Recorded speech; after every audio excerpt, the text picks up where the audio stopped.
It's obvious that if a government wishes to control its people and make sure they do exactly what they're told to do, they have to monitor their people. They have to know what they're doing at all times. We may soon find ourselves living in a nightmare that I think would, even George Orwell couldn't have anticipated, as to how much control we're putting into the hands of government, large corporations, and people that perhaps we can't trust.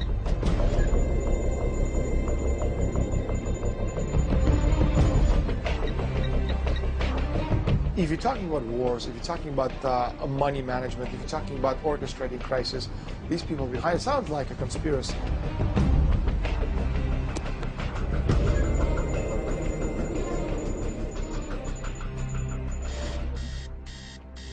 If you're an average person, you've definitely got a data file on you in the hands of one of the many private companies that compiles data about Americans for the business world.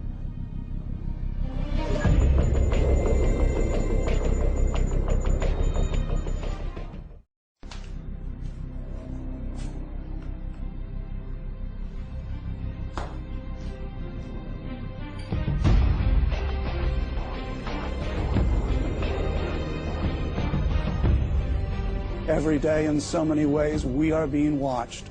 We're told that it's for our own good, for our own protection, to make our lives better. But is it? I'm Grant Jeffrey, prophecy expert and author of over 26 books. I spent 2 decades researching and detailing how our fundamental freedoms are being systematically eroded, how our governments are not controlled the way we think they are, and how all of this ties into remarkable prophecies from over 2,000 years ago. Until recently, all of this would have been considered science fiction or the ramblings of conspiracy theorists.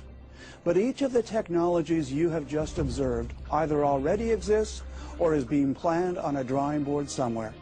The evidence is all around us.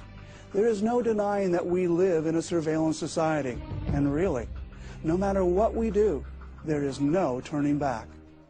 There is a desire by several forces coming together who do want to add a biometric identifier to government identification.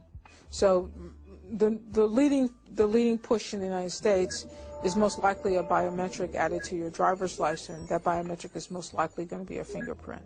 Under that model, the fingerprint becomes your new Social Security number.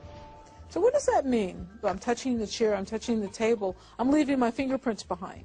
You come along with a piece of tape and some dust, you pick up my print, you stick it on a fake ID, and now you're me, right? As proved by this phony fingerprint that you just lifted up, right?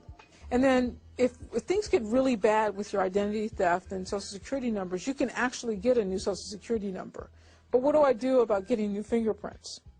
I'm always forgetting my wallet, and then I can't find it, and I don't know where it is.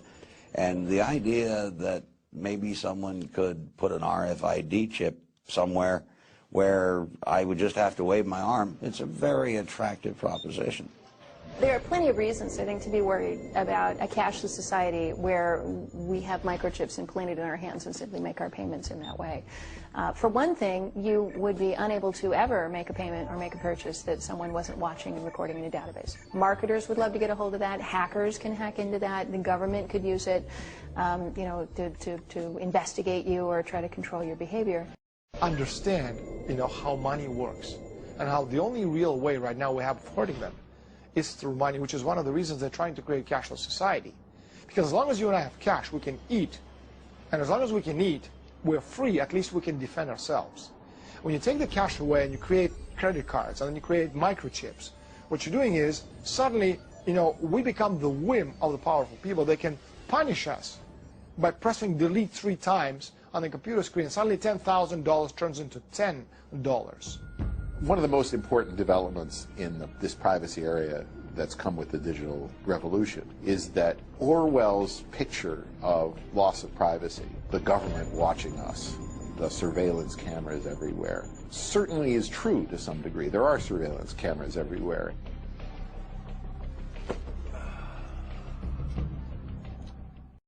There's a push for every nation on the globe to identify and number all of its citizens. We're seeing this happening in China, where you've got over 1 billion people that have now been issued unique ID cards, literally national ID cards with radio frequency devices in them that can be used to track them and identify them at a distance. You're seeing now it's happening in Mexico. They're going to be doing national ID cards to all of the citizens in Mexico. 1.2 billion people in India, about to go into a database. Virtually every country on the globe. You know, I go to the doctor, I have a lab test done, my blood is there, they sequence it, they know something about me, but they also know something about my family. And even if I agree that they could use it for research, to what extent did I now bring my family, release information about them? This is an RFID credit card. There have been tens of millions, if not hundreds of millions of these issued.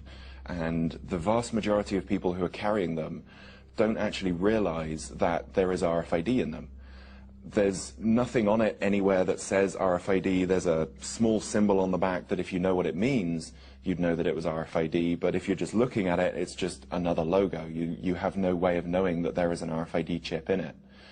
The problem with this is that because you don't know there's RFID in it, you won't take any steps to protect it, which means that I can come along with a device like this. I bought this on eBay for about $200, and it reads these RFID credit cards. It gives me full card information that is sufficient to process a credit card transaction. So using my $200 device, I've got all of these people walking around with all of these credit cards in their pockets that they don't know have RFID and that they don't know are vulnerable to off-the-shelf devices like this that can read their credit card information and then conduct transactions with their credit card without that card ever leaving your wallet. If everyday citizens don't stand up for their rights, then a big government will take more and more of their rights away from them. Everyone should be concerned about this because this affects them. It affects us. None of us are exempted from what's happening in the world today. This affects our lives, our children's lives, our grandchildren's lives.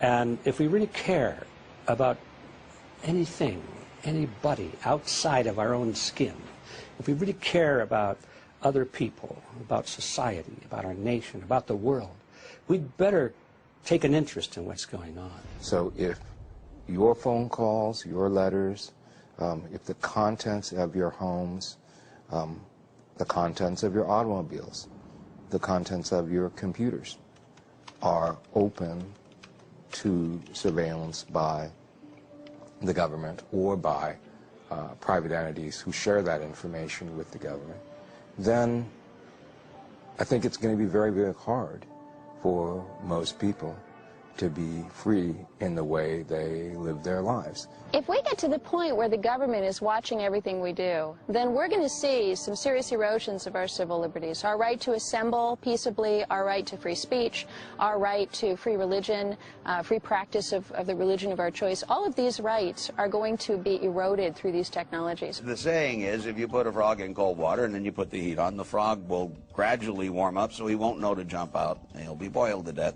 because it's such a gradual thing. Now, I don't know if it's true with the frog, but I can pretty much tell you it's true with the population because I'm watching it happen.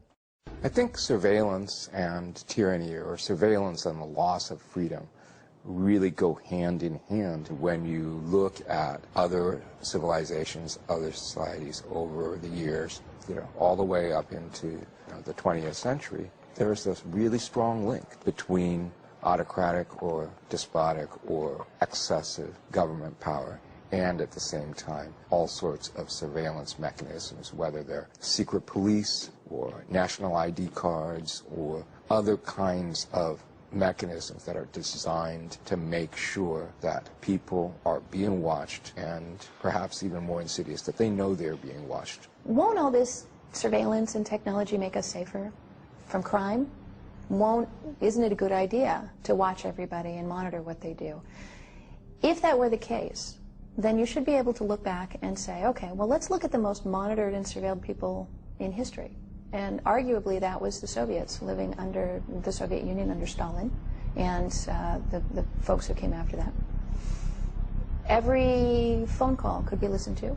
Every piece of postal mail could be opened.